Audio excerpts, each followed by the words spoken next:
Hello everyone, welcome to you all to another session of mathematics. Today our topic is banking. This topic is under your ICSE curriculum, and in this topic we are going to learn a special type of bank account, that is a recurring bank account, and we will learn how the interest is being calculated and how the maturity value is being calculated in this type of bank account. So, before discussing recurring bank account, first I will tell you all what is a savings bank account. If you understand the savings bank account properly, then it will be very easier for you all to understand the recurring bank account. See, in savings bank account, what happens? That you can deposit money according to your wish. There is no limitation. Whatever or how much money you want to deposit, you can deposit according to your wish. So there is no bindings for it. But the topic that is in our curriculum, that is recurring bank account, in that type of bank account, the deposit is fixed, right? That means how much is the money that you are going to deposit in your bank account, that amount is fixed, and I call it as monthly deposit. It is called monthly deposit. That means every month you have to deposit a fixed amount of money in your recurring bank account. Let's give me an example. Suppose you have opened a recurring bank account in XYZ bank, okay, and you want to deposit amount of rupees 500 every month. So how much is your monthly deposit? You have to deposit rupees 500 every month, not more than 500, not less than 500. So please keep it in your mind that in recurring bank account the monthly deposit is fixed, you can't change it. But in savings bank account the monthly deposit is not fixed. You can deposit, you cannot deposit, or you may deposit by your own. Now I will tell you all how is the interest is being calculated in your recurring bank account. So you can see I have opened a recurring bank account in XYZ bank, and the monthly deposit that I have taken as P, the rate of interest is R, and the total time, that means for the total time being that I want to continue my recurring account, that is N, but you have to keep it in your mind that this total time should always be in months. That's why within bracket I have written in months. So the formula is to calculate the interest, that is equals to P into N plus 1 divided by 2 into 12 into R by 100. That means by using this formula I can calculate the amount of interest that will be calculated by the bank for N months. And after N months, when the account is going to end, that means the time is over, now is the time that I will withdraw my money from the bank. So what will be the total amount of money after N months? That means the amount. So in this type of sum, I will not call it amount, but I will call it maturity value. Maturity value.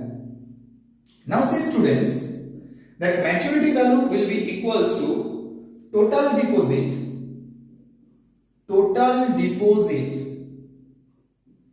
plus interest. Now if you look very carefully, every month I have deposited P amount of money. So if in 1 month I can deposit P amount of money, in n months how much money will I deposit? I will deposit P into n, right? Plus interest I. So the maturity value that I denote by MV, that MV is equals to P into n plus I. So let's take an example of a type of sum that you are going to face in your exercise. This is one of them. The sum is like that. Raima opened a recurring deposit account in ABC Bank for a period of 2 years.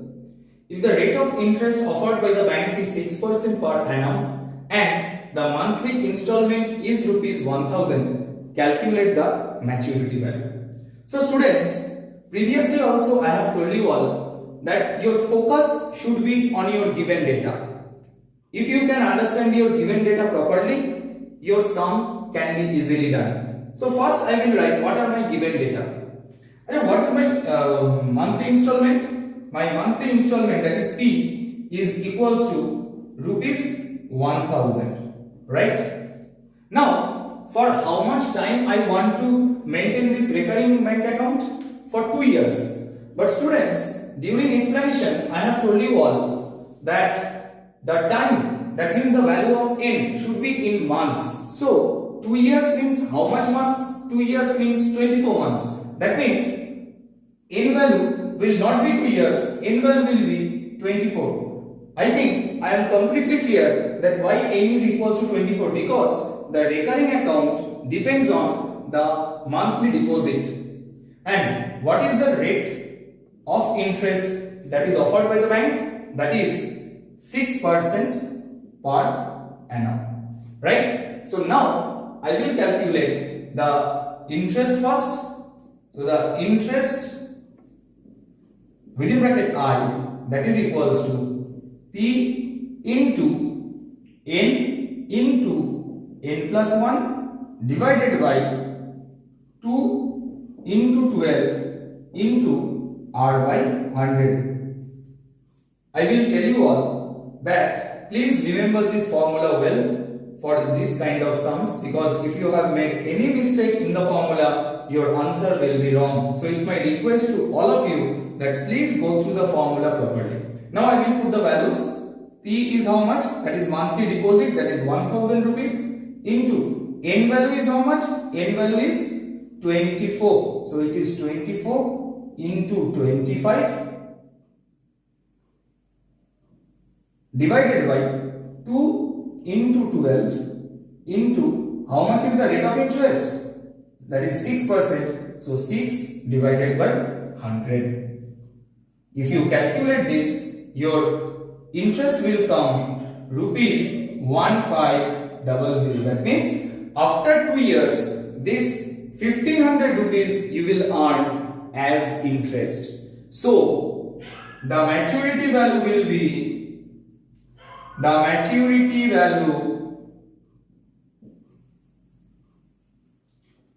is equals to, I have told you all that it is the total deposit plus interest. So total deposit is how much?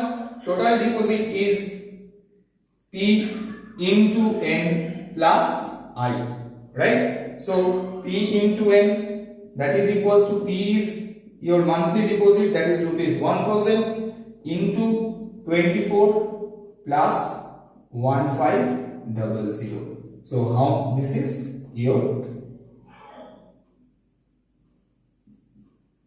that is equals to, if you calculate it, it will be coming 24000 plus 1500. So students, I am writing this value over here. That is equals to 0, 0, 5, 5, 2. So the total maturity value, how much is it coming? 25,500 rupees is your total maturity value. So I hope you all have understood this kind of sums where everything will be given, only one quantity will be unknown. By using the formula, you have to find out the unknown quantity. So please practice the sums from your exercise, and I hope this full concept of recurring deposit account is completely clear to you all. Thank you.